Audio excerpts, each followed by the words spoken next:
नमस्कार। चलिए आज बात करते हैं पित्ताशय यानी गॉल ब्लैडर की पथरी के बारे में। ये क्या होती है, क्यों होती है और इसकी सर्जरी कैसी होती है? इन सारे सवालों के जवाब आज हम जानेंगे, वो भी बिल्कुल आसान भाषा में। क्या कभी ऐसा महसूस हुआ है कि कुछ भारी या तला हुआ खाना खा लिया और अचानक पेट के दाहिने हिस्से में एक तेज दर्द उठा या फिर गैस और उल्टी जैसा मन होने लगा? अगर हाँ, तो ये गॉल ब्लैडर की पथरी का इशारा हो सकता है। तो ये गॉल ब्लैडर आखिर है क्या? देखिए, ये हमारे लिवर के ठीक नीचे एक छोटी सी थैली जैसा ऑर्गन है। इसका काम एक स्टोरेज टैंक की तरह है। ये पित्त यानी बाइल जूस को जमा करके रखता है, जो फैट वाले खाने को पचाने में हमारी मदद करता है। अब प्रॉब्लम तब शुरू होती है जब इस पित्त में मौजूद केमिकल्स का बैलेंस बिगड़ जाता है। बस यहीं से वो धीरे धीरे कठोर होकर पत्थर जैसा रूप ले लेते हैं और इन्हीं को हम कहते हैं पित्त की पथरी या गॉलस्टोन्स। तो इसे पहचानेंगे कैसे? इसका सबसे बड़ा लक्षण है पेट के ऊपरी दाहिने हिस्से में अचानक तेज दर्द होना, खासकर जब कुछ तला भुना या फैटी खाना खाया हो। इसके साथ साथ जी मिचलाना, उल्टी होना या कभी-कभी बुखार आना भी इसके लक्षण हो सकते हैं। अच्छा, मान लीजिए कि ये लक्षण महसूस हो रहे हैं, तो डॉक्टर कैसे पता लगाते हैं कि ये वाकई गॉल ब्लैडर की पथरी ही है या कुछ और? चलिए इसका पता लगाते हैं। इसके लिए जो सबसे कॉमन और सबसे सटीक टेस्ट है वो है अल्ट्रासाउंड। जी हाँ, ये एक बहुत ही सिंपल और दर्द रहित जांच है। इससे स्क्रीन पर साफ साफ दिख जाता है कि पथरी है या नहीं, कितनी है और उनका साइज क्या है। ठीक है, तो टेस्ट में पथरी कंफर्म हो गई। अब जो सबसे बड़ा सवाल मन में आता है वो ये है कि क्या हर हाल में सर्जरी ही करानी पड़ेगी? इसकी जरूरत आखिर पड़ती कब है? देखिए, डॉक्टर सर्जरी की सलाह तभी देते हैं जब ये पथरी तकलीफ देने लगे, जैसे कि अगर दर्द बार बार और बहुत तेज हो रहा है या फिर इन्फेक्शन और सूजन जैसी कोई कॉम्प्लिकेशन हो रही है, तो फिर सर्जरी करना जरूरी हो जाता है। और हाँ, एक बात गांठ बांध लीजिए।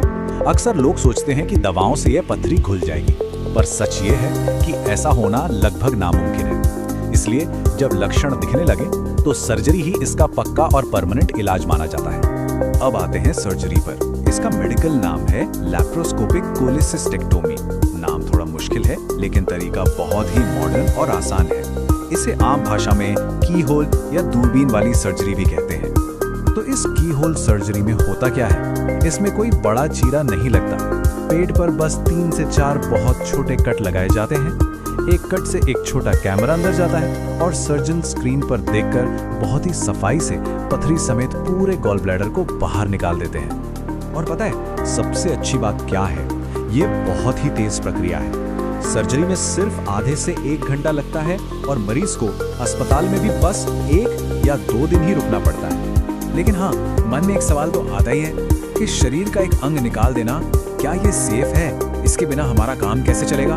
तो इसका जवाब है जी हाँ, बिल्कुल। ये सर्जरी पूरी तरह से सुरक्षित है, बल्कि ये दुनिया में सबसे ज्यादा की जाने वाली सर्जरीज में से एक है। और आपका शरीर इसके बिना भी आराम से काम करता है। ऐसा इसलिए क्योंकि गॉल ब्लैडर सिर्फ बाइल जूस को स्टोर करता था, बनाता नहीं था। बाइल तो लिवर में बनता है। अब वो सीधे लिवर से हमारी आंतों में पहुंच जाता है और पाचन का काम पहले की तरह ही चलता रहता है। और रिकवरी वो भी बहुत तेजी से होती है। ज्यादातर लोग 1 हफ्ते के अंदर ही अपने रोज के काम पर लौट आते हैं और कुछ ही हफ्तों में सब कुछ पहले जैसा नॉर्मल खाने पीने लगते हैं। बस हाँ, शुरुआत में कुछ दिन हल्का खाना खाने की सलाह दी जाती है। और सबसे जरूरी बात, डॉक्टर के बताए अनुसार फॉलो अप के लिए जरूर जाना है, ताकि ये पक्का हो सके कि सब कुछ ठीक है। और इस पूरी प्रक्रिया का सबसे बड़ा फायदा क्या है? फायदा ये है कि उस दर्द और सारी तकलीफों से हमेशा के लिए छुटकारा मिल जाता है। ये एक सेफ और परमानेंट इलाज है। तो कुल मिलाकर बात इतनी सी है कि अगर किसी को भी गॉल ब्लैडर की पथरी के लक्षण महसूस हो रहे हो तो उसे टालना नहीं चाहिए। देरी करने से बेहतर है कि एक स्पेशलिस्ट डॉक्टर से मिले, क्योंकि सही समय पर ली गई सलाह एक बड़ी परेशानी से बचा सकती है।